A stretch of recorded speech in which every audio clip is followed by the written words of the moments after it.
वर्तमान आचार्य श्री महाश्रमण जी के चरणों में और ऋषिड़ा की धरती पर पधारे मुनि श्री जिनेश कुमार जी एवं सहवर्ती मुनिवृंद के चरणों में मेरा मत्थेन वंदामी। उपस्थित सभी भाइयों एवं महिला मंडल की सभी बहनों को मेरा सादर जय जिनेंद्र। अखिल भारतीय तेरापंथ महिला मंडल द्वारा निर्देशित कार्यशाला मेरा परिवार मेरी जिम्मेदारी, जो कि यहाँ की ऋषिड़ा और हिंद मोटर की सामूहिक रूप से आज इस तेरापंथ प्रांगण में भवन में आयोजित की गई है। इस कार्यशाला में मैं आप सभी बहनों और भाइयों का हार्दिक स्वागत और अभिनंदन करती हूँ। परिवार शब्द अपने आप में एक बहुत बड़ा सार लिए हुए है। अगर संक्षिप्त में माना जाए तो शब्द है परिवार, लेकिन विस्तृत विवरण सुना जाए तो इसमें बहुत बड़ा सार छिपा हुआ है। प का अर्थ है पल पल साथ निभाना, जो आज हम सब अपने परिवार में एक दूसरे का साथ निभाते ही हैं। री का अर्थ है रीति रिवाजों को मानना। वा का अर्थ है वाद विवाद न करना और र का अर्थ है रहना हमेशा प्यार से। आज ऐसे ही परिवार की विस्तृत जानकारी और जिम्मेदारी के द्वारा आज हम सब इस वर्ड के ऊपर चर्चा परिचर्चा भी करेंगे और हमारी बहनों को भी सुनेंगे और उसके बाद हमारे मुनिश्री जी का मंगल पाथेय भी हमें प्राप्त होगा और इनके उपचार और समाधान भी हमें प्राप्त होंगे। तो बिना समय गंवाए हुए इस कार्यक्रम को आगे बढ़ाते हैं और मंगलाचरण के लिए मेरा निवेदन महिला मंडल की हिंद मोटर और ऋषिड़ा दोनों महिला मंडल की बहनों से कि वे आएँ और मंगलाचरण में एक सुमधुर गीतिका के साथ कार्यक्रम को आगे बढ़ाएं। मत्थेन वंदामी। यहाँ विराजित श्रोताओं को सादर जय जिनेंद्र। आपको हम सब ने बहुत मिस किया मुनिवर। ऐसा लगा 5 दिन मानो कोई त्योहार का सेलिब्रेशन मना रहे थे। सुबह वंदना के पश्चात गोचरी का भाव भाते हुए सुस्ता असुस्ता का ध्यान रखना, जल्दी जल्दी अपने दैनिक कार्यों को सलटाकर प्रवचन सुनने जाना, दोपहर की ज्ञानशाला आदि सेवा, रात का प्रवचन, फिर वापस दूसरे दिन का इंतज़ार। ज्ञान दर्शन एवं चारित्र धारक आत्माएं आपसे इतनी प्रेरणा पाई, आपके तेजस पॉजिटिव वाइब्स इतनी स्ट्रॉन्ग है कि हम अपने आप ही बिना थके खींचे चले आते थे और सदैव जब तक हो सके दर्शन करने का भाव हमेशा रहेगा मुनिवर। बोलना तो बहुत कुछ है पर समय की कमी है और सटीक व्यक्त कर सकूं उस ज्ञान का भी अभाव है। सभी से आग्रह मुनिवर जहाँ जहाँ पधारे अपने सिंघाड़े के साथ पूरी निष्ठा के साथ सेवा भाव रखें। मेरा और आप सबका कल्याण हो, इन्हीं भावों के साथ मंगलाचरण सुनाने की अनुमति मुनिवर।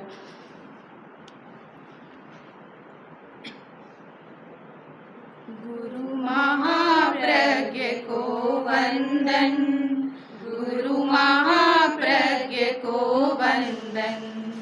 युग प्रधान युग दृष्टा का हम करते हैं अभिनंदन, करते हैं अभिनंदन। गुरु महाप्रज्ञ को वंदन, गुरु महाप्रज्ञ को वंदन। सत्य अहिंसा आत्म साधना मंगल मंगलकारी, मंगल मंगलकारी। ऋजुता मृदुता पुण्यशीलता आनंद आनंदकारी, आनंद आनंदकारी। मानवता के परम पुजारी उज्ज्वल प्रभु का चिंतन।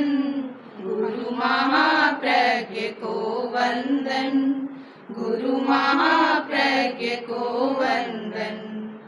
आगम के अनुपम व्याख्याता, सूक्ष्म तत्व के ज्ञाता, सूक्ष्म तत्व के ज्ञाता। संयम दाता भाग्य विधाता, युग के तुम थे त्राता, युग के तुम थे त्राता। शुद्ध सागर के पारगामी से पाया जीवन दर्शन।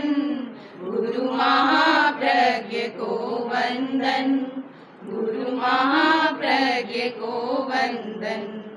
करुणा सागर दिव्य दिवाकर वाणी अमृत प्याली, वाणी अमृत प्याली। लाखों के तुम बने सारथी, यात्रा बनी निराली, यात्रा बनी निराली। ज्ञान ओज से दीप्त हो जीवन, दिया सफल पथ दर्शन। गुरु महाप्रज्ञ को वंदन, गुरु महाप्रज्ञ को वंदन। संकट की घड़ियों में गुरुवर तुम ही एक सहारे, तुम ही एक सहारे। त्राणों के त्राण तुम ही हो, जीवन के रखवारे, जीवन के रखवारे। एक भावना है हम सबकी, कट जाए सब बंधन। गुरु महाप्रज्ञ को वंदन, गुरु महाप्रज्ञ को वंदन। है शव शासन नंदन वन है, गीत खुशी के गाएं, गीत खुशी के गाएं। महाश्रवण की परम शासना, मन में मोद मनाए, मन में मोद मनाए। दो ऐसा आशीर्वाद विभुवर, महक उठे यह जीवन। गुरु महाप्रज्ञ को वंदन, गुरु महाप्रज्ञ को वंदन। युग प्रधान युग दृष्टा का हम करते हैं अभिनंदन, करते हैं अभिनंदन। गुरु महाप्रज्ञ को वंदन, गुरु महाप्रज्ञ को वंदन। हमारी बहनों की, हमारे यहाँ पर हमारे बीच रिषड़ा तेरापन सभा के अध्यक्ष एवं मंत्री भी आ चुके हैं, तो हम पूरी मंडल की तरफ से आपका हार्दिक स्वागत और अभिनंदन करते हैं। और हमारे बीच अमर रहेगा धर्म, हमारा जो फेसबुक पर पेज चलता है, जो काफ़ी हद तक बहुत प्रचलित है, लोग बहुत समर्थन करते हैं उसका। उनके श्रीमान मनोज जी बैद भी हमारे बीच उपस्थित हैं, हम उनका भी हार्दिक स्वागत अभिनंदन करते हैं। और हमारी ज्ञानशाला की आंचलिक प्रभारी श्रीमती प्रेमलता बाई चौरड़िया, उनसे भी हम सभी परिचित हैं, वो भी हमारे बीच उपस्थित हैं, उनका भी हम हार्दिक स्वागत और अभिनंदन करते हैं। अब मेरा विनम्र निवेदन हमारी रिश्ता महिला मंडल की अध्यक्षा श्रीमती सुनीता जी सुराणा से कि वे आएँ और स्वागत वक्तव्य के साथ अपनी बात रखें। सदवंदन। कोलकाता में विराज आराध्य देव के साध्वी प्रमुख श्री जी के चरणों में मेरा भाव और वंदन।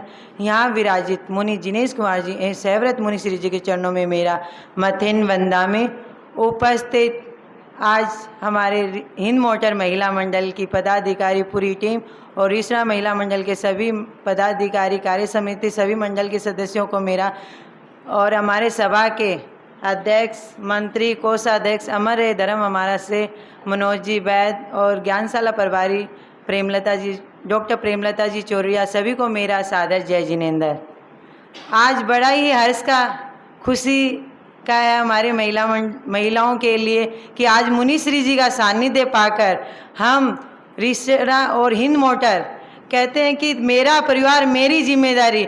हम मुनि श्री जी, हम और हिंद मोटर दोनों परिवार ही हैं।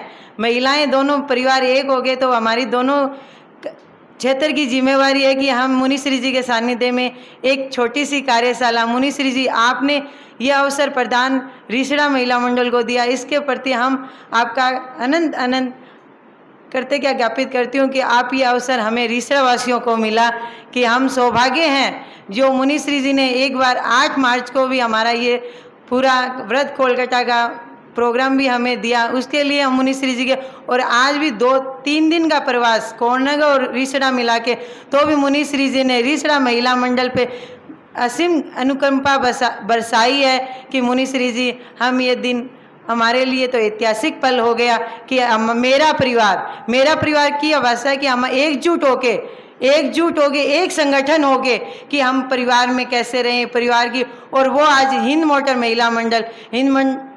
महिला मंडल की भी काफ़ी उपस्थिति है कि हम एकजुट हो गए। आज मेरा ही तो परिवार है मुनिश्री जी, हम दोनों एक ही हैं, हमारी मंडल की बहनें भी एक हैं। मुनिवर आपका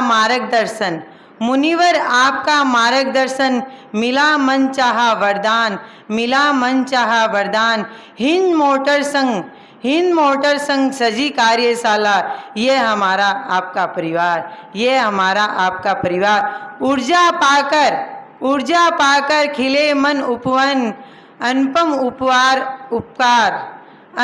उपहार पाकर हृदय से करती हूँ सबका अभिनंदन। मुनिवर बहुत यामी आप हैं, बहुत यामी काज पाकर अपने बीच में। मुनिवर आपको हम 13 पंथ भवन में रिसड़ा महिला मंडल, हिंद मोटर महिला मंडल की कार्यशाला में पाकर मन अपने बीच में पुलकित है। हम आज पूरी महिला मंडल पुलकित है मुनिवर। आज दीपमाला है स्वागत में जल उठी, इत्र की सुगंधी हवाएं चल उठी, कर रही हूँ स्वागत महिलाओं का हृदय की गहराई से स्वागत, अभिनंदन। मैं मुनिश्री जी के प्रति अनंत आभार कि आप ये अवसर मिला और ये ऐतिहासिक रहा। इसके लिए हम मुनिश्री जी, आगे भी हमें 2 दिन का प्रवास मिला है, उसमें भी हम अपना कि कहते नहीं पानी पिया है वो गले में ही रहा है मुनिश्री जी, अभी अंदर तक नहीं गया है। तो भी हम ये कि सौभाग्य है कि आगे चातुर्मास भी है मुनिश्री जी, हम चातुर्मास में भी अच्छा से अच्छा लाभ लेंगे। हमारी महिला मंडल का पूरा कोशिश रहेगा हर कार्यशाला, हर गतिविधियों में भाग लेने का। इसी भावना के साथ ओम। समय को रोका नहीं जा सकता, समय बहुत तीव्र गति से आगे बढ़ता जा रहा है, इसीलिए कार्यक्रम को आगे बढ़ाते हुए कहते हैं महिला मंडल का कोई भी कार्यक्रम प्रेरणा गीत के बिना नहीं हो सकता है। तो प्रेरणा पद के 2 गीतों का संगान करने के लिए मैं महिला मंडल की हिंद मोटर और रिसड़ा महिला मंडल की बहनों को बुलाना चाहूँगी कि वे आगे आएँ और प्रेरणा गीत के 2 पदों का संगान करें। शिव सुंदर ऊंची एक उड़ान भरे, बनकर हम सूरज की किरण, युग धारा में प्राण भरे। आओ बहनों जागो बहनों, हो लिखे क्रांति की नई ऋचाएं, खुद उनको पढ़ते जाए। शक्ति भक्ति की ज्योत जला, इतिहास नया गढ़ते जाए।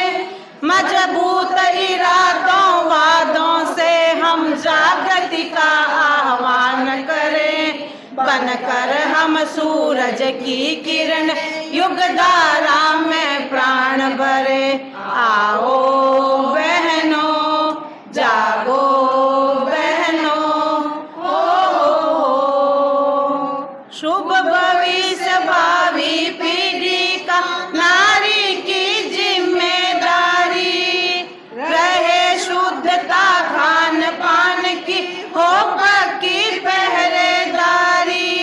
नशा मुक्ति है मंत्र शक्ति का, घर घर यह संगान करें। बनकर हम सूरज की किरण, युग धारा में प्राण भरे।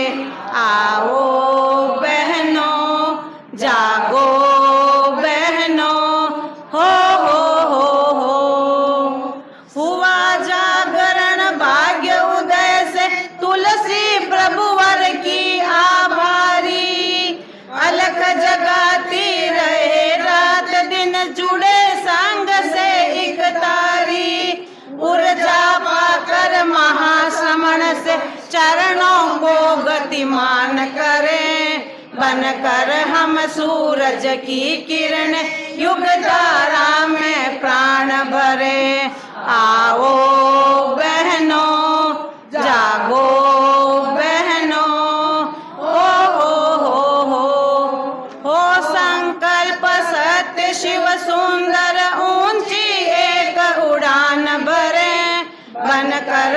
सूरज की किरण युग धारा में प्राण भरे। आओ बहनों जागो बहनों, हो अनुरोध है बहनों से कि वे आएँ तो 2 से 3 मिनट में अपनी बात रखने का प्रयास करें ताकि हम ज़्यादा से ज़्यादा मुनिवर को सुन सकें। अब मेरा अगला निवेदन हिंद मोटर से श्रीमती वैशाली जी पिंचा से कि वे आएँ और इस विषय पर अपनी बात रखें। विषय है मेरा परिवार मेरी जिम्मेदारी। का प्रणिपात वंदन। अत्र विराजित चारित्र आत्माओं के चरणों में मेरा वंदन। सभी धर्म सभा से सादर जय जिनेंद्र। परिवार हमारे जीवन का आधार स्तंभ है। यह वह स्थान है जहाँ हमें प्यार, स्नेह और समर्थन मिलता है। परिवार के सदस्य हमारे जीवन में महत्वपूर्ण भूमिका निभाते हैं। उनके प्रति हमारी कुछ जिम्मेदारियाँ होती है। जब हम अपनी जिम्मेदारियों को निभाते हैं तो हमारा परिवार खुशहाल और मजबूत बनता है। परिवार के सदस्यों के प्रति प्रेम और सम्मान रखना चाहिए। ये हमारी प्राथमिक जिम्मेदारी है। प्रेम केवल शब्दों से नहीं अपितु आपके कार्यों में, आपके व्यवहार में दिखना चाहिए कि प्रेम होगा तो सब जन एकजुट रहते हैं। यही परिवार का पहला प्राथमिक रहता है। मोस्टली सभी सदस्य वर्किंग होते हैं। आजकल लेडीज़ भी वर्किंग होती है, बच्चे भी मोस्टली जल्दी ही वर्क में चले जाते हैं। फिर भी अपने बिजी स्केड्यूल में से कुछ समय परिवार के लिए निकालें, उनके साथ बात करें। बुजुर्ग लोग होते हैं, वो चाहते हैं कि कुछ देर उनके साथ बिताएं। परिवार एक टीम है और प्रत्येक सदस्य को एक दूसरे का सहयोग करना चाहिए। बुजुर्ग हमारे जीवन में ज्ञान और अनुभव का खजाना है। आजकल कोई भी बच्चा हो जल्दी से क्या चाहता है कि दादी के पास नहीं बैठना, दादा के पास नहीं बैठना, पर एक्चुअल में जो हमारा खजाना है वो उन्हीं से मिलता है। हमारे को जीवन की जो सीख है वो उन्हीं से मिलती है। उनका सम्मान करना, उनकी बातों को ध्यान से सुनना, उनकी देखभाल करना हमारी दायित्व है। उनसे मिला ज्ञान हमारे जीवन के हर मोड़ में काम आता है। कहते हैं जहाँ से ज्ञान मिले बटोर लो।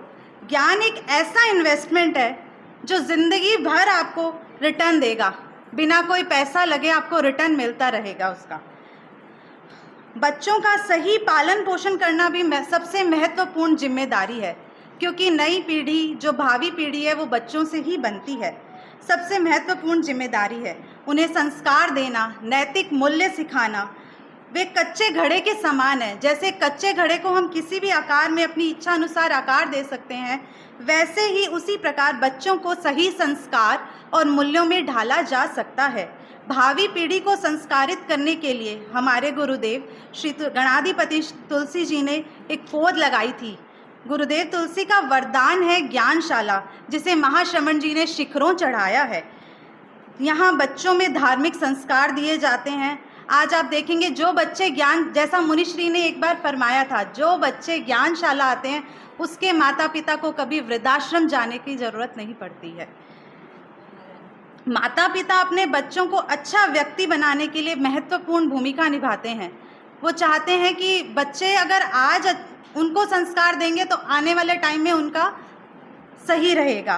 कहते हैं परिवार से बड़ा कोई धन नहीं। समय की अल्पता है, मैं अपना वक्तव्य एक नुक्ता के साथ संपन्न करती हूँ।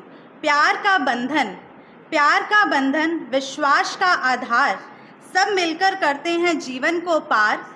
सुख में साथ सुख में खुशी, परिवार है जीवन की सबसे बड़ी खुशी। ओम अरहम।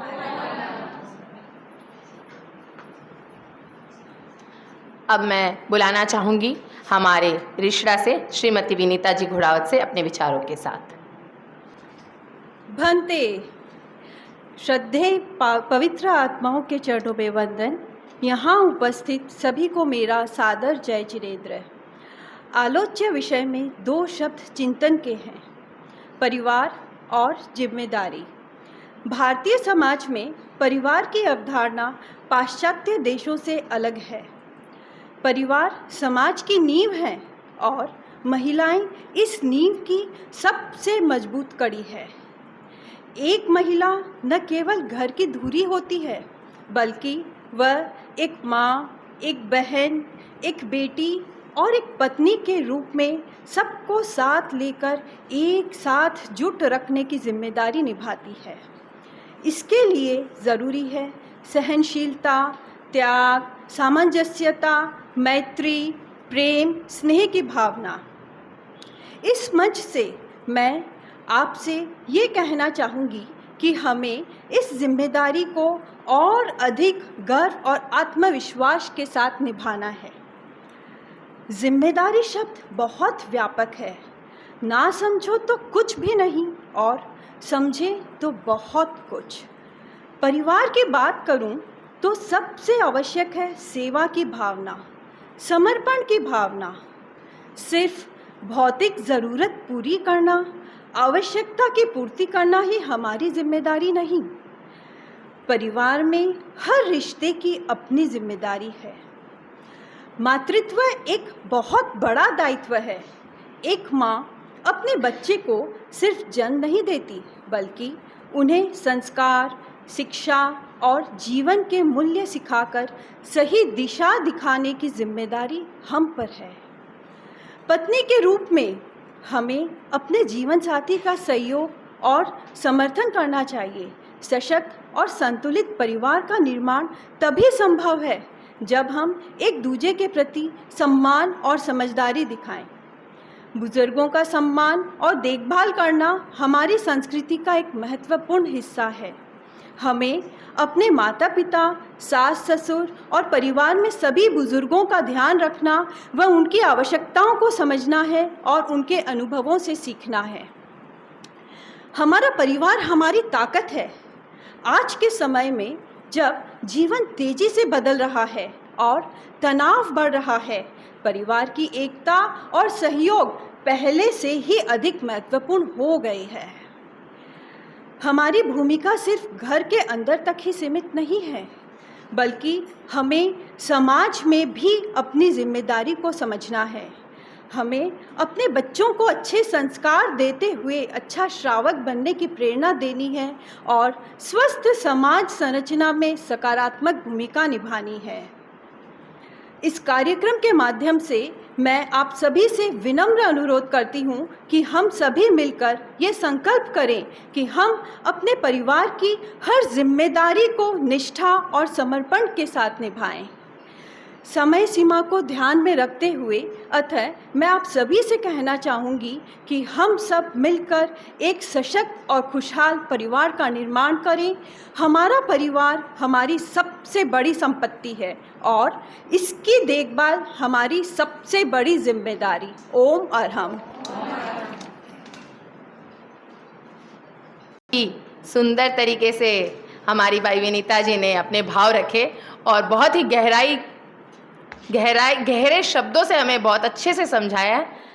इसके बाद आगे मैं बुलाना चाहूँगी परिवार की गीतिका के रूप में, परिवार रूपी गीतिका लेकर आ रही है दोनों महिला मंडल की बहनें, तो आएँ और सुमधुर गीतिका के साथ संगाने। परिवार ये मेरा परिवार मुझको जान से भी प्यारा है। ये मेरा परिवार, ये मेरा परिवार मुझको जान से भी प्यारा है।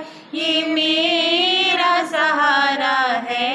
ये मेरा परिवार, ये मेरा परिवार मुझको जान से भी प्यारा है। ये मेरा परिवार, कई रिश्तों से मिलकर परिवार होता है, जिसका कोई मोल नहीं। जहाँ सुख हो या दुख हो सब साथ रहते हैं, उसे कहते हैं स्वर्ग यही। ओ परिवार के बिना, परिवार के बिना ये मेरा स्वर्ग अधूरा है।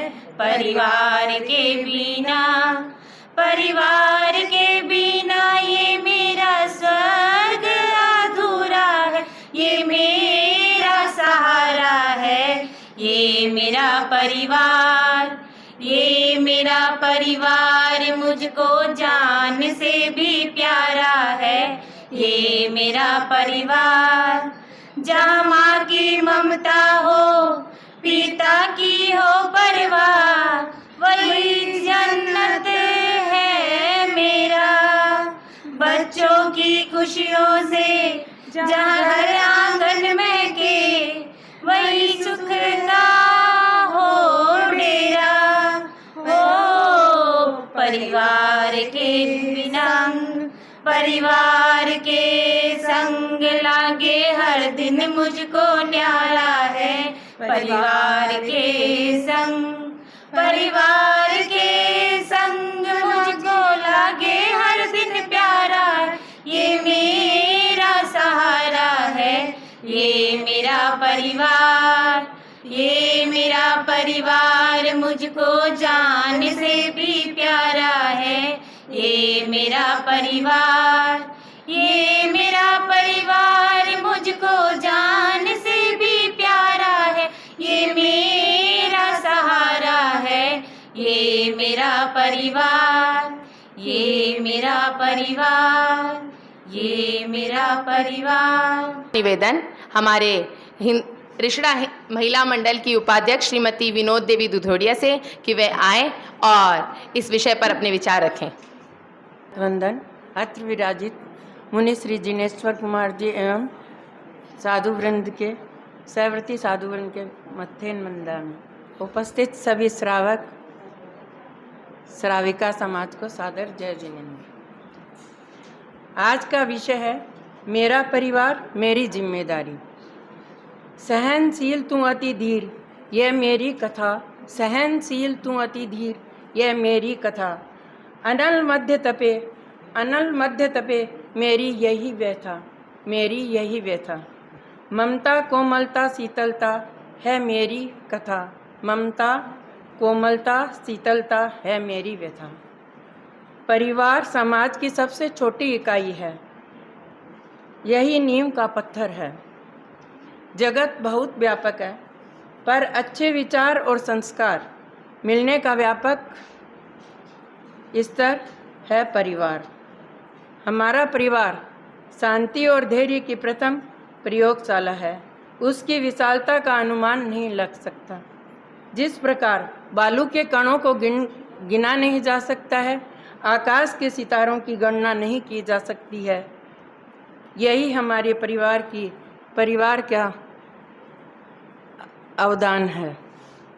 वर्तमान के संदर्भ में विचार करें तो लगता है कि आजकल परिवारों में अशांति का उत्कर्ष, लड़ाई झगड़े, दहेज, हत्या, भ्रूण हत्या, तलाक आदि का क्रम बढ़ता जा रहा है। प्राचीन अवधारणाएं भी खंडित हो रही है। चिरकालीन संस्कार वो भी चरमरा रहे हैं। अब हमको अपने परिवार की सकुशल रखने के लिए दो पीढ़ी के साथ सहज सरल भाव बनना है। घर परिवार के बुढ़ों बड़ों को उनका पूर्ण ध्यान रखें, उनकी हर ज़रूरत का ध्यान रखें। सौहार्दपूर्ण वातावरण में सभी सदस्यों को अपने विचार प्रदान करें। उनकी सभी बातों को धैर्यपूर्वक सुनें। कुछ बात को आई गई करें, जैसे अपने मारवाड़ी में कहते हैं। गलत लगते हुए भी प्रतीक्षा करें, सही समय पर सुझाव दें। भावावेश में किसी कार्य को नहीं करें।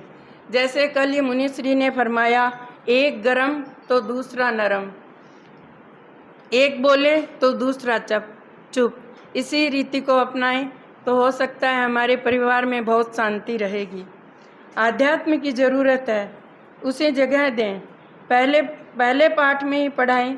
गुरुजनों का सम्मान, अहिंसा, शांति, विनय, सादगी और सदाचार ही जीवन को श्रेष्ठ बनाते हैं। बच्चों में यह संस्कार भरने जरूरी है।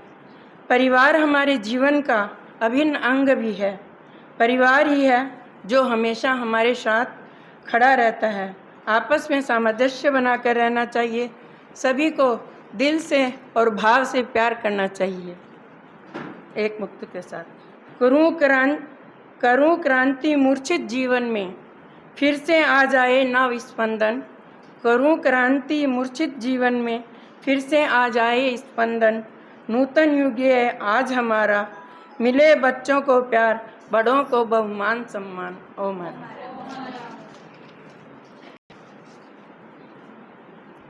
अब मैं बुलाना चाहूँगी हमारी हिंद मोटर महिला मंडल की कोषाध्यक्ष श्रीमती बबीता जी भरोन से कि वे आएँ और इस विषय पर अपने विचार रखें। सदा न कोयल बोलती, सदा न कोयल बोलती, सदा न खिलते फूल, महाश्रमण जैसे गुरुवर मिले भाग्य व अनुकूल, महाश्रमण जैसे गुरुवर मिले भाग्य व अनुकूल। आराध्य के चरणों में वंदन, मुनिवरम के चरणों में मतेण वंदामि। स्वस्थ परिवार और मेरी उपस्थित केसरिया परिधान में सजी हुई प्यारी बहनें और ऋषि सभा से पधारे पदाधिकारीगण, सादर जय जिनेंद्र। स्वस्थ परिवार स्वस्थ समाज के अंतर्गत मेरा परिवार मेरी जिम्मेदारी अखिल भारतीय तेरा पंथ महिला मंडल द्वारा निर्देशित यह कार्यशाला जो हम ऋषिड़ा और हिंद मोटर दोनों मिलकर यहाँ आयोजित कर रहे हैं, चारित्रात्माओं की विशेष कृपा दृष्टि से कोई भी कार्य बिना विघ्न के पूर्णता प्राप्त कर ही जाता है। गणाधिपति की वह शासन माता ने जिस संस्था को अतुल वात्सल्य दिया, वह महिला समाज किसी भी क्षेत्र में पीछे तो रह ही नहीं सकती। शिक्षा व व्यवसाय के सफलतम आयामों को छूते हुए भी महिलाओं ने अपनी पारिवारिक जिम्मेदारियों को बखूबी निभाया है। समय का सही नियोजन महिला समाज से सीखना। आज भी देखिए, बच्चों को स्कूल, ऑफिस, कॉलेज व घर कार्य से निवृत्त होकर अपनी कार्यशाला में नियत समय पर यहाँ उपस्थित हुई है। जिम्मेदारी की भावना यह भी है कि आवश्यक है आज उपस्थित होना है, क्योंकि मेरा परिवार मेरी जिम्मेदारी कार्यशाला का मुनि श्री जी के सानिध्य में आयोजन किया गया है। हमें याद दिलाता है कि परिवार की देखभाल व संतान का लालन पालन का ध्यान रखना और बड़ों की जिम्मेदारी होती है। तो परिवार का समर्थन होता है तो जीवन में सफलतम होने से कोई रोक भी नहीं सकता। स्वामी विवेकानंद ने भी कहा है कि परिवार की देखभाल करना, उसे बचाना व समर्थ बनाना हमारी पहली जिम्मेदारी है। परिवार की एकता सभी मुश्किलों को आसान कर देती है। माता पिता की सेवा करना हमारा परम कर्तव्य है। तो बच्चों को शिक्षित व संस्कारी बनाना हमारा यानी माता पिता का भी परम कर्तव्य और परम जिम्मेदारी होती है। अखिल भारतीय महिला मंडल समय समय पर इसी तरह की परिचर्चा करने के लिए कार्यशालाओं का आयोजन करती है, ताकि संचेतना का विकास हो। चरित्रात्माओं के सानिध्य में आयोजित होने से सदप्रेरणा व नई ऊर्जा का संचार भी हमें मिल जाता है और मुनिवरम का उद्बोधन तो जागृति का एक ऐसा राग बन जाता है जिसे हर कोई गाता ही रहता है। सभी को आभार, सभी का स्वागत। परिवार से बड़ा कोई धन नहीं, परिवार से बड़ा कोई धन नहीं, पिता से बड़ा कोई सलाहकार नहीं, माँ की छाँ से बड़ी कोई दुनिया नहीं, भाई से अच्छा कोई भागीदार नहीं, तो बहन से बड़ा कोई शुभचिंतक भी नहीं और परिवार से बड़ा कोई जीवन भी नहीं। मुझे यहाँ उपस्थित होने के लिए कहा गया, अवसर दिया गया और मुनि श्री जी के प्रति कृतज्ञता है ज़्यादा से ज़्यादा, क्योंकि ये कार्यशाला हिंद मोटर होनी थी, लेकिन आग्रह बहनों का कि नहीं आ, तो यह निवेदन किया और मुनि श्री जी ने हमें अनुमति प्रदान की। इसके लिए बहुत बहुत आभार, बहुत बहुत आभार सभी बहनों का। ओम अरहम। अब वो समय आ गया है कि हम जल्द से जल्द मुनिवर को सुने। तो सर्वप्रथम मेरा निवेदन मुनिषी कुणान मुनि की गीतिका के लिए, उनकी सुमधुर गीतिका का शायद हम सभी के कान हैं, वो सुन।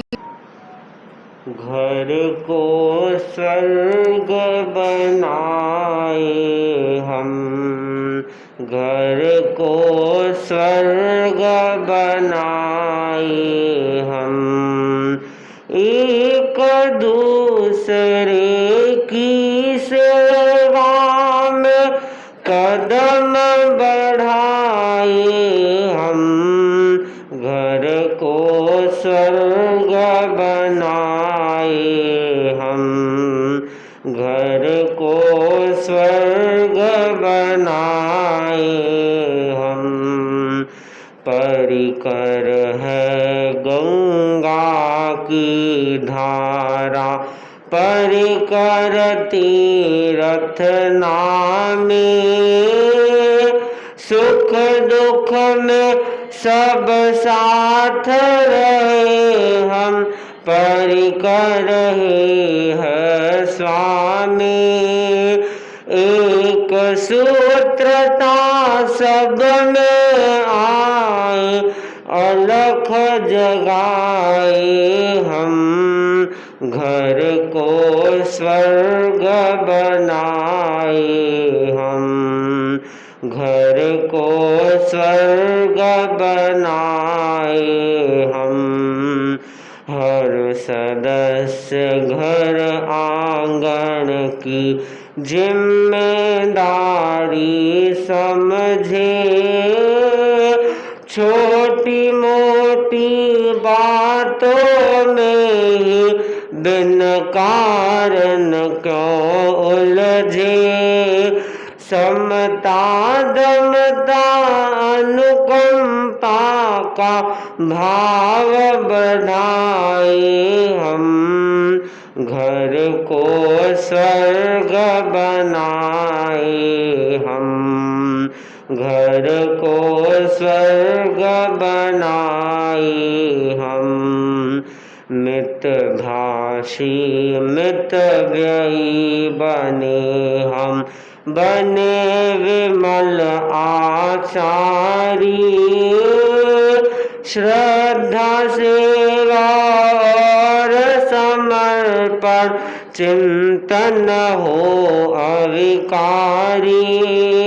सत्यम शिवम सुंदरम का नित पाठ पढ़ाए हम घर को स्वर्ग बनाए हम घर को स्वर्ग बनाए।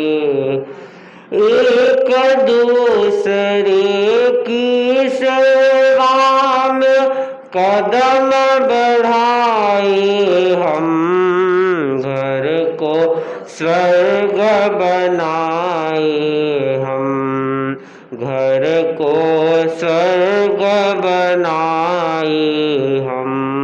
ओम अहिंसा के अवतार भगवान महावीर स्वामी के कीर्तनों में कोटि से वंदन। युग प्रदान आचार्य महासमुद्र के कीर्तनों में कोटि से वंदन।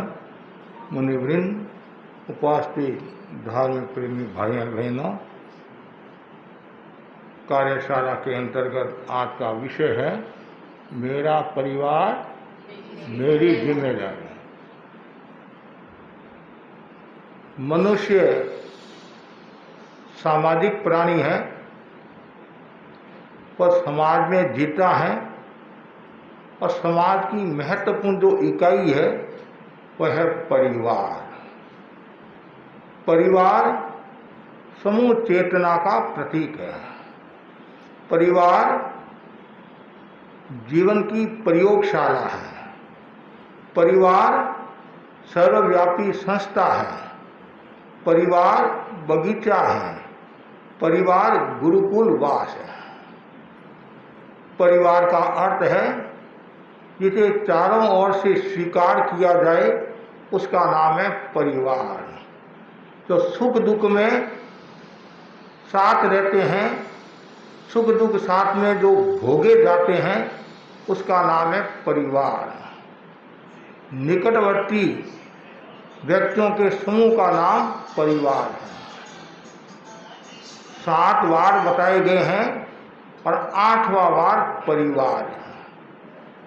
परिवार की रक्षा करना प्रत्येक घर के सदस्य की जिम्मेदारी होती है। बहुत सुंदर कहा गया है, परिवार में कायदानी व्यवस्था होती है। परिवार में कायदानी व्यवस्था होती है। परिवार में भय नहीं भरोसा होता है। परिवार में शोषण नहीं पोषण होता है। परिवार में आग्रह नहीं आदर होता है। और परिवार में संपर्क नहीं संबंध होता है। और परिवार में अर्पण नहीं समर्पण होता है। उस परिवार की महिमा विशेष है। भारतीय संस्कृति की पहचान परिवार है। परिवार में रहना एक दृष्टि से व्यक्ति सुख की अनुभूति करता है। वृक्ष के नीचे बैठने से छाया मिलती है, उसी प्रकार परिवार में रहने से हमें सुख शांति की चाह प्राप्त होती है। सबसे पहले आप लोगों की जिम्मेदारी होती है एक दूसरे के विचारों को सम्मान देना। यदि हम एक दूसरे के विचारों को सम्मान देते हैं और उनकी बात सुनते हैं, समस्या का समाधान देते हैं, तो समझना चाहिए आप अपनी जिम्मेदारी अच्छी तरह से निभा रहे हैं। और घर का जो मुखिया होता है तो उसको तो विशेष सावधानी रखनी चाहिए, क्यों घर का मालिक वह है। बच्चे गलती कर सकते हैं, बहू भी गलती कर सकती हैं, लेकिन यदि मालिक ही गलती करने लग जाए, जिम्मेदार ही गलती करने लग जाए, तो फिर अनेक समस्याओं का जन्म हो सकता है। कहीं पाप किया, धर्म स्थान में आया तो पाप से मुक्त हो जाता है, और धर्म स्थान में पाप करने लग जाए तो फिर क्या होगा। बच्चे ने गलती की तो वरिष्ठ जो घर के सदस्य हैं समाधान दे देंगे, और वरिष्ठ ने गलती की फिर कौन समाधान देगा। इसलिए जो वरिष्ठ है उनकी तो विशेष जिम्मेदारी है। इसका मतलब ये नहीं है कि सदस्यों की भी जिम्मेदारी नहीं है, जिम्मेदारी सब की है। जो वरिष्ठ है उसकी विशेष जिम्मेदारी होती है। तो परिवार में प्रेम कैसे रहे, परिवार में शांति कैसे रहे, इस पर सबको चिंतन करना है। और परिवार में शांति कैसे रहे, सबसे पहला जो सूत्र बताया है वह है सहिष्णुता। जिसके घर में सहिष्णुता है उसके घर में शांति है, स्वर्ग का निवास है, और देवता भी उस घर में रहते हैं, निवास करते हैं। चीन का राजा बादशाह अपने मंत्री के घर चला कर गया और बादशाह ने कहा, मंत्री तुम तुम्हारे परिवार को कैसे संभालते हो, परिवार की जिम्मेदारियों को कैसे निभाते हो। परिवार में 150-200 लोग थे, तो 4 लोग हैं तो भी संभालना भारी हो जाता है। 150-200 परिवार में सदस्य थे। उन्होंने एक ही बात की, मंत्री ने, बादशाह सहना सहना सहना सहना सहना, बस सहिष्णुता सहिष्णुता सहिष्णुता। और आचार्य महाप्रज्ञ ने भी कहा सफलता का महत्वपूर्ण सूत्र क्या है, सहन करो सफल बनो। सबसे बड़ी जो समस्या वर्तमान में आ रही है वह असहिष्णुता की। कोई भी व्यक्ति एक दूसरे को सहन करना पसंद नहीं करता है, एक दूसरे की बात सुनने के लिए भी तैयार नहीं होता है, और न झुकने के लिए तैयार होता है। उसकी गलती है फिर भी वह क्या कहता है, मेरी गलती नहीं है तेरी गलती है, और अपनी गलती को सिद्ध करने के लिए नाना प्रकार के उपाय और ढूंढता है और पाप करता रहता है। इसलिए सबसे पहले सहिष्णुता, एक दूसरे को सहन करो। और सहिष्णुता का विकास कब होगा, जब आपके भीतर में समर्पण का भाव होगा। समर्पण का भाव होगा तब सहिष्णुता का विकास होगा। परिवार के प्रति समर्पण है, सास ससुर के प्रति समर्पण का भाव है तो सहिष्णुता का विकास होगा। और समर्पण का भाव ही नहीं है तो सहिष्णुता का विकास कहाँ होगा। एक तो मजबूरी से आप सहिष्णुता करते वो अलग बात है, एक कायरता से करते वो अलग बात है, एक मजबूती के साथ सहिष्णुता की साधना करते हैं, इसका मतलब आपके भीतर में समर्पण का भाव है परिवार के प्रति, परिवार के सदस्यों के प्रति। और जहाँ सहिष्णुता नहीं होती है तो ये घर जो स्वर्ग है वो नरक बनने में भी टाइम नहीं लगेगा। ऐसे अनेक परिवारों को भी देखा है जिस घर में मतलब कहते पत्थर पीते थे, आज उस घर को कोई पूछने वाला नहीं। कारण एक ऐसी कोई बहू आ गई, एक ऐसा कोई घर का सदस्य निकला पूरे घर को बर्बाद कर दिया। किसके कारण? असहिष्णुता के कारण, क्रोध के कारण। और जहाँ सहिष्णुता नहीं है तो वहाँ घर परिवार में शांति कैसी रहेगी? एक युवक की शादी हुई और घर में बहू आई, थोड़े दिन तो ठीक रही और फिर बाद में रोजाना सास और बहू के लड़ाई शुरू हो गई। और सास बेचारी सीधी भी थी, लेकिन कभी कभी अपने कर्म भी होते हैं। कुछ महिलाएं बहुत समझदार होती है, मेरा किसी का दोष नहीं है, मेरे कर्मों का दोष है, मैं दूसरों के ऊपर दोष क्यों मंडूं? मेरी खुद की कमजोरी है, मेरी खुद की गलती है। कितनी समझदारी का। और कभी कभी गलती नहीं भी है तो भी क्या कहते महाराज, मेरे कोई कर्म है, मेरा ही दोष है, किसी का दोष नहीं है। तो रोजाना प्रेम मतलब रोजाना लड़ाई झगड़े, पति भी कहता माँ का ध्यान दे, ये दे, वो किसी की सुनने के लिए तैयार नहीं, पत्नी किसी की भी सुनने के लिए तैयार नहीं। और बार बार कहती है माँ को घर से बाहर निकालो, माँ को घर से बाहर निकालो, माँ को घर से बाहर निकालो। बेटा बोला माँ को भेजूंगा कहाँ, मेरा पिता भी नहीं है, पिता भी नहीं है, पिता हो तो हम अलग भी हो जाए, कुछ भी हो जाए, मेरी माँ बूढ़ी है, कहाँ भेजूंगा? तो कुछ भी हो जाओ, ये तो ये रहेगी या मैं रहूँगी। इतना पावर दिखाने लगी। और पावर दिखाने में तो महिलाएं बहुत होशियार होती है, बहुत होशियार होती है और पावर दिखाने लगी। आखिर एक दिन पति ने सोचा रहना तो इसके साथ है, माँ को तो 100 साल पूरे हो जाएंगे, 100 साल पूरे हो जाएंगे, वृद्ध 100 साल पूरे हो जाएंगे, करूँ क्या? आखिर एक दिन उसने दिमाग लगाया, माँ चल मैं तुम्हारे को तीर्थ यात्रा करा के आता हूँ, तीर्थ यात्रा करा के आता हूँ। माँ खुश होगी, मेरा बेटा कितना आज्ञाकारी है, कितना विनीत है, और वो मेरे को तीर्थ यात्रा कराने के लिए जा रहा है। और तीर्थ यात्रा के लिए रवाना हुए और आगे बढ़े। और एक रास्ता इधर जाता था और तीर्थ यात्रा का रास्ता इधर जाता था। इधर जो रास्ता जाता था वो शमशान में जाता था। कहाँ जाता था? शमशान में जाता था। तो माँ ने बेटे से कहा, बेटा तीर्थ यात्रा का तो रास्ता ये है और तू मेरे को इधर कहाँ ले जा रहा है?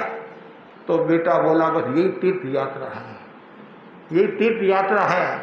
माँ ने सोचा मरना तो है ही है, और चुप रहने में फायदा है, नए कर्मों का बंधन क्यों करूं? शमशान में लेकर आया, लकड़ियों पर सुला दिया माँ को, और जो प्रक्रिया जो करनी कर दी और आग भी लगा दी। ये क्या तेल मतलब पेट्रोल छिड़का दिया, पेट्रोल छिड़का दिया, पेट्रोल छिड़का दिया, लेकिन पास में माचिस कौन थी? क्या? तो माचिस कुनी तो ठीक है, बेटा तो माचिस लेने के लिए जाता है, अंधेरा भी हो गया।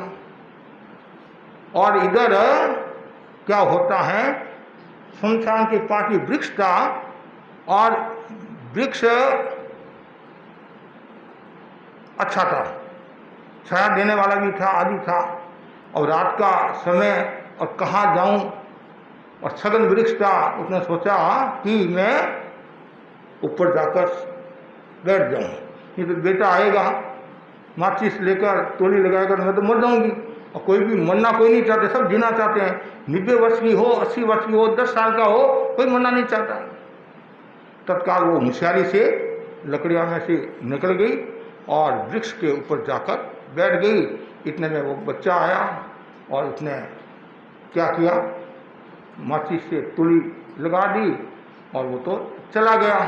उसने सोचा माँ तो स्वर्ग में गई, माँ तो स्वर्ग में गई।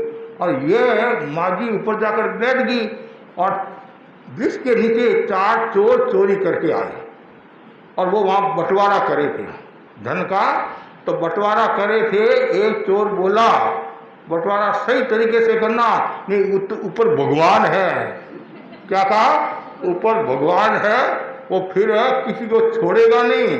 भगवान है या भूत है, कुछ भी है, वो छोड़ेगा नहीं, बंटवारा बराबर करना। ये तो आपस में बात करे हैं और बुढ़िया को नींद आई, नींद का झपका आया और नीचे पड़ी। नीचे पड़ी तो हलचल हुई, हलचल हुई तो चोर बोले देख मैंने पहले कहा नहीं, भूत है, भूत है। और सब भाग गए, सब भागे, सब भागे। और उसने सोचा रात को अकेली हूँ और देखा इतना सोना और कपड़े लत्ते खूब।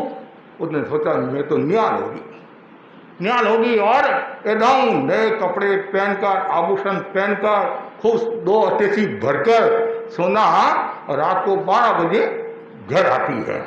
और आप जानते ये पास में होता नहीं तो सब आदर सम्मान देने लग जाते हैं, सब आदर, चाहे वो कितना ही कुछ भी हो। और रात को 12 बजे घर पर आती है और दरवाज़ा खटखटाती है।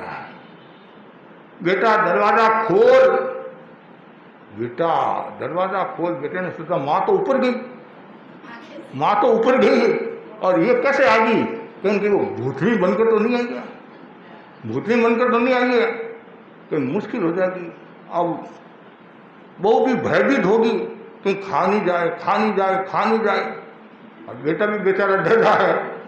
और माँ ने कहा बेटा दरवाज़ा खोल, और डरे हैं।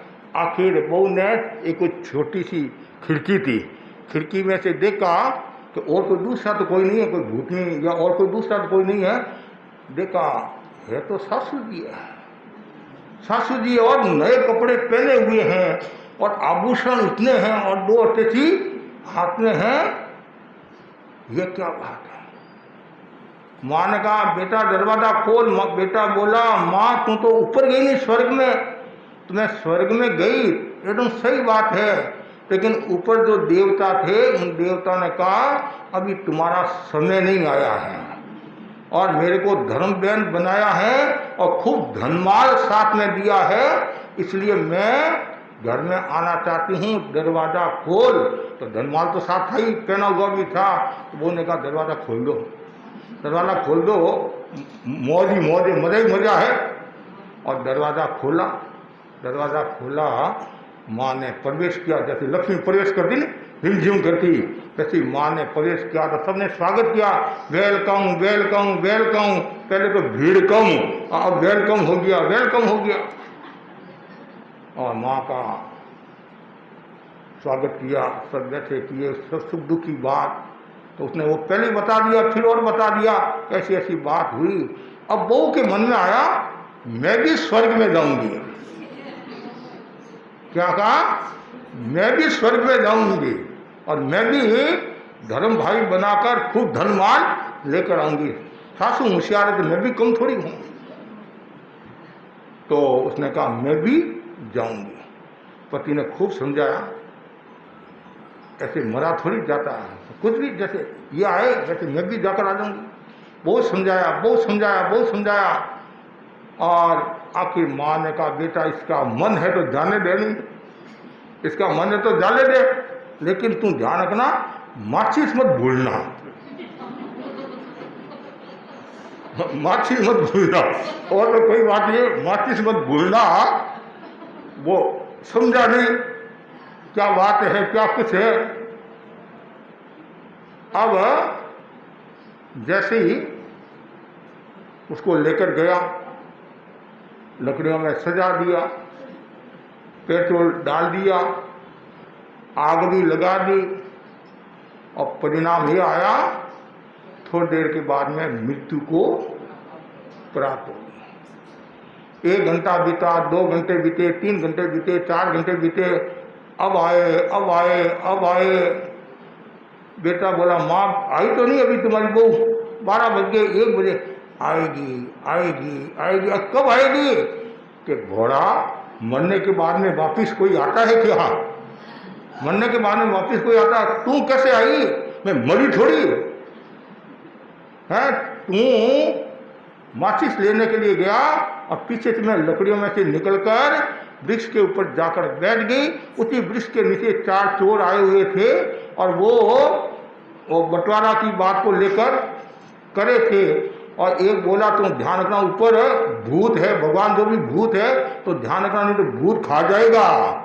और मेरे को नींद की झपकी आई, मैं नीचे गिरी, धमाका बाजा, चोर भयभीत हो गए, चोर भाग गए। वो सारा धन था, वो धन मैं लेकर आ गया।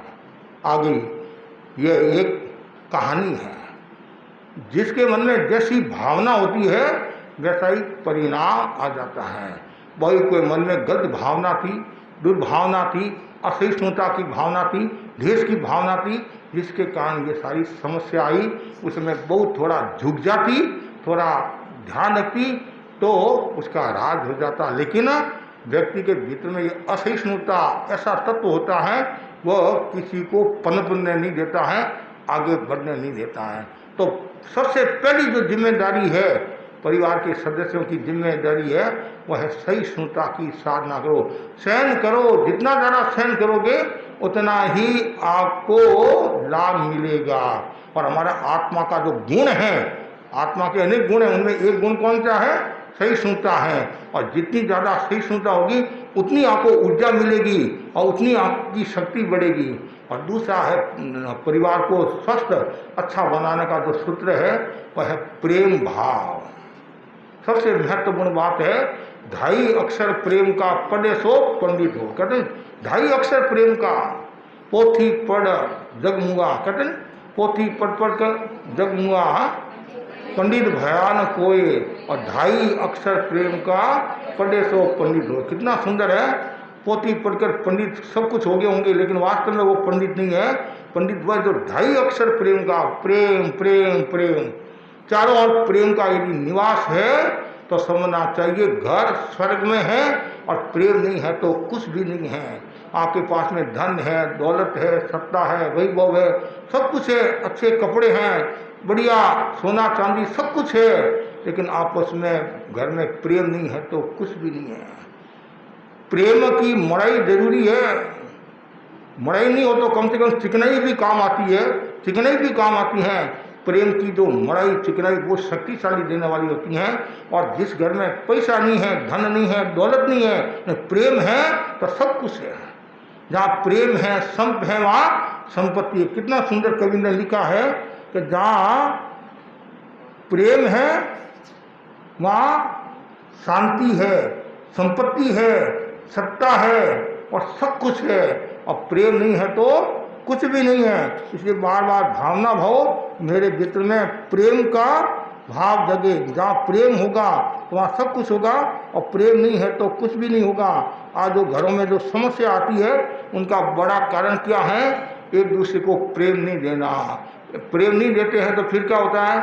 उनके मन में घृणा का भाव पैदा होता है, नफरत का भाव पैदा होता है, मलिनता का भाव पैदा होता है, विचारों में कटुता आती है। इसलिए जरूरी है प्रेम, और जहाँ प्रेम होगा, संप होगा तो वहाँ सब कुछ होगा। इसलिए कवि ने सुंदर कहा है, संप हुए परिवार में, संप हुए परिवार में हुए संपदा पार, धर्म कर्म में रुचि हुए वो घर स्वर्ग निवास। कितना सुंदर कहा है। जहाँ संप है वहाँ संपत्ति है। हमारे एक संत हुए मुनि गुलाब चंद जी स्वामी, उन्होंने मुनि चौथमल स्वामी को पूछा कि कौन सा क्षेत्र अच्छा है, कौन सा क्षेत्र अच्छा है चातुर्मास की दृष्टि से? उन्होंने कहा जहाँ संप है वही क्षेत्र अच्छा है। तो घर में भी कौन सा घर परिवार बढ़िया है? कहा जहाँ संप है वो परिवार अच्छा है। अरबपति खरबपति नंबर 2 की बात है, पहले घर में संप है कि नहीं है, सास बहू में संप है नहीं है, पति पत्नी में संप है या नहीं, पुत्र में संप है या नहीं। और संप नहीं है तो कुछ भी नहीं है। बाहर खूब भाषण देते लंबे लंबे, और घर में यदि प्रेम नहीं है तो कौन पूछेगा, कौन पूछेगा? मैं बाहर सब जगह सम्मान को प्राप्त होता हूँ, और हम 3 संत हैं, तीनों संतों में भी आपस में प्रेम नहीं है, तो लोग सब समझते हैं, समझे नहीं? लोग समझते ठीक है, बोलते नहीं, वो अलग बात है कि भाषण तो तुम खड़ी खड़ी आधा आधा घंटा बोलती है, 1-1 घंटा बोलती है, धुआंधार कहते धोती फाड़, है ना, धुआंधार धोती फाड़ तो भाषण देती है, जोरदार भाषण देती है, तुम्हारे घर में संप है नहीं है। इसलिए ज्ञानी जन कहते हैं पहले घर में संप, घर में संप होगा तो आपका प्रभाव दूर दूर तक जाएगा, और आप अच्छी तरह से बात बोल सकते हैं। नहीं तो धीरे धीरे बोलोगे। धीरे क्यों? आपको मुख्य वक्ता बनाए, बोलने में होशियार हो, मुख्य वक्ता बोलना तो पड़ेगा। और कभी कभी जोश के साथ ही बोलते हैं, कभी होश उड़ जाते हैं। फिर कभी कभी ऐसी बाई मिल जाती है कि वक्ता साहब आपके घर में प्रेम है कि नहीं है, कोई कोई मुंह फटोता वो भी बोलने लग जाता है। इसलिए पहले घर में संप, घर में संप होगा तो फिर परिवार में संप होगा, मतलब जाति जनों में भी संप होगा, फिर नगर में संप होगा, फिर देश में संप होगा। सबसे पहले संप की भावना। तो प्रेम, एक प्रेम ऐसा पौधा है, वो कहीं मतलब उगता नहीं है। प्रेम एक ऐसा पौधा है, न तो उगता है न बाजार में मिलता है, वो हृदय से निकलता है। बस प्रेम है तो सब कुछ है। तो आप भावना भावो मेरे घर में प्रेम रहे, संप रहे। तो पहला सूत्र सही सुनता, दूसरा है संप कह दो, प्रेम कह दो, संप प्रेम कह दो। तीसरा जो सूत्र है स्नेहशीलता। घर को स्वर्ग में बनाना है तो खूब स्नेह दो, खूब स्नेह, इतना स्नेह दो तो उसको कभी भी पियर की याद नहीं आए। पियर की याद क्यों आती है? जब घर में स्नेह नहीं मिलता है तब पियर की याद आती है। पियर की याद आती है, घर में स्नेह नहीं मिलता तब पियर की याद आएगी। और आप इतना स्नेह दो तो फिर पियर की भी याद नहीं आएगी। आपने छोटे छोटे संतों को देखा होगा गुरुदेव के पास में, तो गुरुदेव इतना स्नेह देते हैं और उनके जो गार्जियन संत हैं वो इतना स्नेह देते हैं, उनको माँ बाप की याद ही नहीं आती है। छोटी उम्र में दीक्षा लेते हैं, छोटी उम्र में 9 साल की उम्र में, 10 साल की उम्र में, 11 साल की उम्र में, वो एक दृष्टि से देखो बच्चे हैं लेकिन उनके मन में नहीं आता। क्यों? यहाँ माँ बाप से भी अधिक स्नेह दिया जाता है। खाली स्नेह नहीं दिया जाता है, साथ में अनुशासन भी किया जाता है। खाली स्नेह देंगे तो क्या होगा? पौधा को केवल पानी देंगे तो क्या पौधा गल जाएगा? पानी नहीं देंगे तो सूख जाएगा। जरूरी तो, लेकिन फिर भी स्नेह जरूरी है। आचार्य महाप्रकृति के शब्दों में अनुशासन सामयिक और वत्सलता स्नेह साथ। हमेशा प्रेम देते जाओ, स्नेह देते जाओ, स्नेह, इतना स्नेह दो तो वह फिर इधर उधर नहीं घूमेगा, फालतू बातें नहीं आएगी, फालतू विचार नहीं आएगा और वो उसी घर में रचा पचा रहेगा, संग में रचा पचा रहेगा। स्नेह जरूरी है। ऐसे आसक्ति का भाव नहीं रखना। ऐसे हमारे आगमों में बताया है नेह पासा भयंकरा। स्नेह के जो बंधन है वो भयंकर होते हैं। आसक्ति नहीं रखना। स्नेह अलग बात है, आसक्ति अलग बात है। उसको प्रेम देना, उसके सुख दुख की बात सुनना, समस्या का समाधान देना, वो वास्तव में स्नेह एक शक्तिशाली होता है। तो सहिष्णुता, दूसरा सूत्र संप, तीसरा है स्नेह, चौथा है श्रद्धा का भाव। परिवार के प्रति भी श्रद्धा होना, और आपके बच्चे के प्रति तो श्रद्धा है, पियर वालों के प्रति श्रद्धा है, और ससुर के प्रति श्रद्धा नहीं है। तो आजकल यही तो हो रहा नहीं। आजकल क्या हो रहा है, मतलब ससुराल से हेत कम है और पियर से हेत ज़्यादा है। कोई छोटी सी कोई बात होती है तत्काल मम्मी कैसे है, भाभी तुम्हारा ध्यान रखती कि नहीं रखती है, और तुम क्या करती है, तुम क्या करती हैं?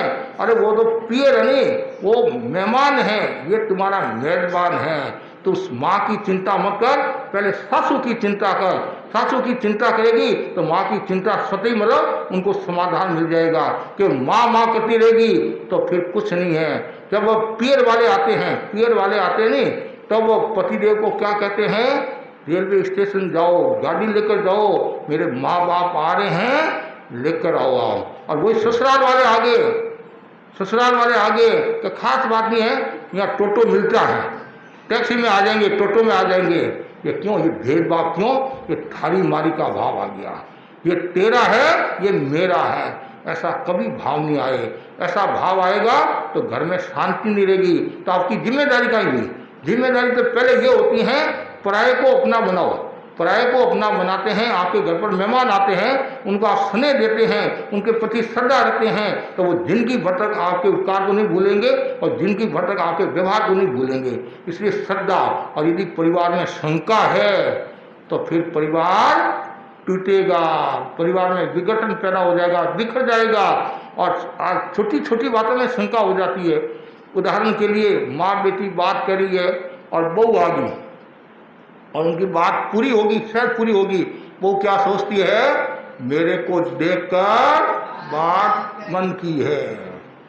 और हम भी जैसे संत आपस में बात करें, कोई भाई आ गया तो भाई के मन में भी शंका का भाव आ जाता है कि मेरे को देखकर मरान ने बात बंद की है, या मेरे से कोई भाई बात कर रहा है, दूसरा कोई भाई आया तो बेचारे से वो एक मत नहीं है, तो वो क्या सोचता है, मरान ने मेरे को देखकर इशारा कर दिया होगा कि मेरा विरोधी आ रहा है, अब बात को मौन कर, मतलब बात को बंद कर लो। क्यों ऐसा सोचे, क्यों कर्मों का बंधन करे? लेकिन ऐसा सोचने से घर मजबूत नहीं होता है, घर शक्तिशाली नहीं होता है। इसलिए हमेशा मन में श्रद्धा का भाव, और जितनी ज़्यादा श्रद्धा होगी और उतना ही आपका घर स्वर्ग में हो जाएगा। और साथ में सेवा सेवक का भाव रहना। जैसे देरानी बीमार होगी तो जेठानी का कर्तव्य है उसके कार्यों को संपादित करना, उनके पुत्रों को स्कूल भेजना आदि करना, ये मतलब एक जिम्मे। और देरानी बीमार हुई या जेठानी बीमार हुई या कोई है तो एक दूसरे का सेव करना। तो फिर बच्चे भी क्या सोचेंगे कि ये मम्मी मेरी है। और आप यदि भेदभाव करोगे, सेवा भाव नहीं रखोगे और खुद के बेटे को ज़्यादा, खुद के दूसरों को कम, तो फिर घर में समस्या आ जाएगी। उदाहरण के लिए देवरानी का लड़का आया और आ गया, ठीक है बैठ जा। खुद का लड़का आया, 4 कदम सामने गई, गोदी में, बेटा आ, बेटा आ, बेटा आ। उसके मन में आएगा कि नहीं आएगा? दूसरी बात है, और देरानी के बेटे को तो 2 रसगुल्ले दिए, कितने, और खुद के बेटे को मुट्ठी भर के। सारा दृश्य किसने देखा? उस बच्चे ने देखा। अब मुट्ठी में 3 आएंगे, 4 आएंगे और ज़्यादा क्या आएंगे? ज़्यादा नहीं। लेकिन अब उसके मन में क्या आया कि देखो बड़ी मम्मी भी पक्षपात करती है। खुद के बेटे को, अशोक को तो 4 दिए और मतलब मुट्ठी भर के, और मेरे को 2 दिए। और फिर ये बात उसने मम्मी को कही, और फिर महाभारत तो होने वाली है। और शाम को पतिदेव भोजन करने के लिए आए और रामायण शुरू हुई। कल के 2 चूल्हा। और किस बात के 2 चूल्हा? जिस घर में इतना भेदभाव है, खुद के बेटे को मुट्ठी भर के और मेरे बेटे को ये ऐसा 2 दिए हैं, न आज रहने वाली न कल रहने वाली हूँ। परिणाम ये आया, अलग हो गया। क्यों? वो वहाँ सेवा सेवक का भाव नहीं था, आदर का भाव नहीं था, समादर का भाव नहीं था, और एक दृष्टि से कहे तो वहाँ प्रेम का भाव नहीं था। ऐसा भी कह सकते प्रेम का। तो ये छोटी छोटी बातों को लेकर कभी कभी महाभारत हो जाता, भारत में भी महाभारत हो जाता है, भारत में भी महाभारत हो जाता है। इसलिए आवश्यकता है सेवा सेवक। और कभी कभी ऐसा भी होता है, और जो समझदार होता है तो खुद का काम गौण करके, उनके अति आवश्यक काम है फिर भी वो काम गौण करके देवरानी का, सासू का पहले काम करती है। मेरा तो कोई बात नहीं है, और पहले उसका तो वो जिंदगी भर तक उपकार नहीं भूलेगी और कहेगी नहीं वो पहले तुम्हारा काम करे, बच्चे को लाना कि मम्मी खास बात नहीं है और मैं बाद में करूँगी। ये छोटी छोटी बातें पर आप ध्यान दोगे और अपनी जिम्मेदारी समझोगे तो हो सकता है आपका घर स्वर्ग में हो जाए। फिर दिनेश कुमार जी को व्याख्यान देने की आवश्यकता ही नहीं पड़ेगी कि घर आपका स्वर्ग में हो गया, शांति में हो गया और आनंद ही आनंद है। तो फिर ये परिवार कार्यशाला रखने की आवश्यकता नहीं रहेगी, ये सेमिनार रखने की आवश्यकता नहीं रहेगी, महिला मंडल के द्वारा जो ये कार्यक्रम आयोजित हुआ हिंद मोटर और रिश्ता, तो मेरे को रखने की भी आवश्यकता नहीं होगी या मुझे स्वीकृति देने की भी आवश्यकता नहीं होगी। तो आवश्यकता ये है घर में शांति, शांति। और हमारे आचार्य महाप्रज्ञ जी के संभव से फरमाते थे, ध्यान से सुनना, उस श्रृंगार के रूप में आपको बता रहा हूँ। मैं परिवार में, जैसे प्रतिज्ञा करते हैं ना, प्रतिज्ञा, मैं परिवार में सौहार्द, शांति और समरसता को बनाए रखने का प्रयत्न करूंगा। मैं परिवार में सौहार्द, शांति और समरसता को बनाए रखने का प्रयत्न करूंगा। मैं परिवार को धार्मिक और सुसंस्कारी बनाने का प्रयत्न करूंगा। मैं परिवार को धार्मिक और सुसंस्कारी बनाने का प्रयत्न करूंगा। मैं परिवार को सुखी, समृद्ध और स्वस्थ रखने का प्रयत्न करूंगा। मैं परिवार को सुखी, समृद्ध और स्वस्थ रखने का प्रयत्न करूंगा। मैं परिवार में व्यवस्था, अनुशासन, सेवा, समर्पण का विकास करूंगा। मैं परिवार में व्यवस्था, अनुशासन, सेवा, समर्पण का विकास करूंगा। कि इतने सूत्र आ जाए तो बेड़ा पार है। अब संस्कारी परिवार किसको कहते हैं? तो सुख दुख में जो काम आता है, एक दूसरे का सेवा करता है, एक दूसरे के मनोभाव को समझता है, वो परिवार अच्छा कहलाता है। अब परिवार में शांति कैसे रहे? तो उसके लिए निरंतर संगोष्ठियाँ करते रहो। 15 दिन में, महीना में 1 दिन पूरे परिवार के साथ में बैठकर सुख दुख की बात सुनो और समस्या का समाधान दो। आज जो हमारी परिवारों की जो स्थितियां बन रही हैं, चाहे लड़की की हो चाहे लड़के की हो, ये क्यों हो रही है? क्यों हो रही है? कि आपने उनको प्रेम नहीं दिया, स्नेह नहीं दिया और और शुरू से उनके ऊपर ध्यान नहीं दिया और अब आपको पता चला पानी ऊपर से जा रहा है, तब आपको याद आता है। और पहले यदि आप ध्यान देते तो ये समस्या नहीं आती। आज हमारे समाज की जो गति हो रही है, और किसने कल्पना की थी कि हमारे समाज की लड़कियां इस प्रकार जाएगी और ऐसा कदम उठाएगी। तो ये आवश्यकता है शुरू से ही बच्चों को ऐसे संस्कार दो, गोष्ठियाँ उनके मतलब उनकी समस्या सुनो और ज्ञानशाला के लिए अभी प्रेरित करो, मानवता के लिए अभी प्रेरित करो, संस्कृति के दर्शन के लिए अभी प्रेरित करो। तो हो सकता है उनके जीवन में बदलाव आ जाए। बाकी तो अपने कर्म तो लास्ट की बात है, लेकिन पुरुषार्थ करना हमारा कर्तव्य है, ये बहुत जरूरी है। और फिर दूसरा, घर में शांति के लिए चारों दिशाओं में 8-8 नौका मंत्र, कितने 8-8 नौका मंत्र और 1 लोगस। पूर्व से शुरू करना 8 नौका मंत्र 1 लोगर, दक्षिण में 8 नौका मंत्र 1 लोगर, पश्चिम में 8 नौका मंत्र 1 लोगस और उत्तर में 8 नौका मंत्र 1 लोगस। कहाँ ये चारों हैं, तो इससे घर में शांति रहेगी। और एक है ओम अस्या उषा, ओम अस्या उषा, ओम रिंग सिंह नमो लोए सब सावणम, ओम रिंग सिंह नमो लोए सब सावणम। इसका भी करोगे तो ओम एं रिंग नमो लोए सब सावणम। तीसरा ये है ओम एं रिंग नमो लोए सब सावणम। और वो ये है ओम अस्या उषा, ओम एं रिंग नमो लोए सब सावणम। ये यदि प्रयोग करते रहोगे तो हो सकता है आपके घर में शांति का माहौल होगा और घर में शांति रहेगी। अच्छा, और हमारे जो रिश्ते हैं वो सोने की तरह होने चाहिए, न कि लकड़ी की तरह। सोना टूट भी जाता है तो वापिस जुड़ जाता है, और लकड़ी टूट गई तो वापिस जुड़ती नहीं है। इसलिए आवश्यकता है, आप घर में फर्नीचर बनाते नहीं, घर में कितना बढ़िया बढ़िया बनाते हैं, मतलब मकान आपने 10 लाख में लिया एग्जाम्पल के लिए, और 5 लाख का फर्नीचर, डेकोरेशन, ये वो। तो यहाँ बताया गया है घर को फर्नीचर से नहीं, प्रेम, विनय, सहनशीलता के गुलदस्तों से सजाना जरूरी है। दूसरा है 4 दीवार मिलने से नहीं, वरन 4 दिल मिलने से घर में शांति होगी, घर स्वर्ग में होगा। 4 दीवार मिलेंगे मकान तो बन जाएगा, लेकिन ये दिल मिलेगा तो ही घर में शांति का माहौल होगा। तो मैं सभी के प्रति आध्यात्मिक मंगल कामना करता हूँ, और खूब आगे बढ़े, जिन शासन की प्रभावना करे और अपने जीवन में ये बदलाव लाए। और आपकी जो जिम्मेदारी है उस जिम्मेदारी को निभाना आपका कर्तव्य है। और एक शब्द में यदि को भावना, भाषा, भावुकता, भवितव्यता का शायद नाम है परिवार। नाम परिवार है, तो परिवार यदि होगा तो घर में शांति होगी और आनंद रहेगा, और आप एक दूसरे के कार्य में भी सहयोगी हो सकते हैं। और आपको कहीं जाना भी है तो आप आराम से जा सकते हैं, क्यों परिवार है। और यदि परिवार नहीं है तो कहीं जाना है तो कहाँ जाओगे, या तो ताला लगा कर जाओ या फिर मुंह लटकाए घर पर बैठे रहो। तो इसलिए जरूरी है परिवार, संयुक्त परिवार आज जो टूट रहे हैं, आवश्यकता है संयुक्त परिवार होंगे तो घर में शांति रहेगी और बच्चों में उत्साह भरो और स्नेह और उदारता, और अच्छा काम करके कोई आए उसकी खूब प्रशंसा करो। और कोई गलती करता है तो उसकी मतलब उसको सुधारना भी जरूरी है। सारना बारना, बुलबुल तुम बसंत की बात कर और बुरी बात उल्लू के लिए छोड़ दे।